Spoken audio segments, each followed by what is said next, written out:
2026 সালে টি-20 বিশ্বকাপ শুরুর আগ মুহূর্তে ভারত-পাকিস্তান ম্যাচ নিয়ে উত্তেজনা বেড়েই চলেছে। বাংলাদেশকে বিশ্বকাপ থেকে বাদ দেওয়ার পর পাকিস্তান ক্রিকেট বোর্ড পিসিবির বিশ্বকাপ বর্জনের সম্ভাবনা জোরদার হয়েছে। পাকিস্তানের জনপ্রিয় সংবাদ মাধ্যম জিও নিউজ জানিয়েছে, পাকিস্তান পুরো টুর্নামেন্টই বয়কট করতে পারে, এমনকি ভারতের বিপক্ষে ম্যাচ খেলতেও অনিচ্ছুক হতে পারে।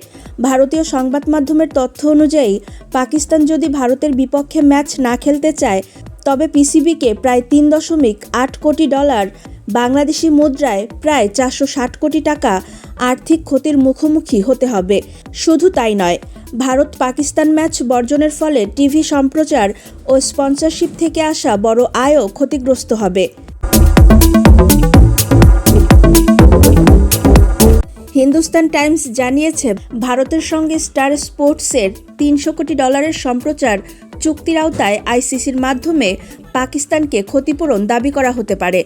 পাকিস্তানের বিশ্বকাপের প্রথম ম্যাচ 7 ফেব্রুয়ারি নেদারল্যান্ডসের বিপক্ষে এবং দ্বিতীয় ম্যাচ 10 ফেব্রুয়ারি যুক্তরাষ্ট্রের বিপক্ষে। এই দুই ম্যাচের ফলাফল এবং পরিস্থিতির উপর নির্ভর করবে পাকিস্তানের ভারত বর্জনের সিদ্ধান্ত। পাকিস্তানের বিশ্বকাপ বয়কট করলে অন্য দেশের অংশগ্রহণের ইচ্ছা। এর আগে 24 জানুয়ারি আইসিসি বাংলাদেশকে বাদ দিয়ে স্কটল্যান্ডকে দল হিসেবে অন্তর্ভুক্ত করেছে। পাকিস্তান ক্রিকেট বোর্ডের চেয়ারম্যান মহসিন নকভি এই সিদ্ধান্তকে অন্যায় বলে উল্লেখ করেছেন এবং বলেছেন, সরকার যদি নির্দেশ দেয় তবে পাকিস্তান বিশ্বকাপ বর্জন করতে পারে। 25 জানুয়ারি বিশ্বকাপের দল ঘোষণা করা হয়েছে।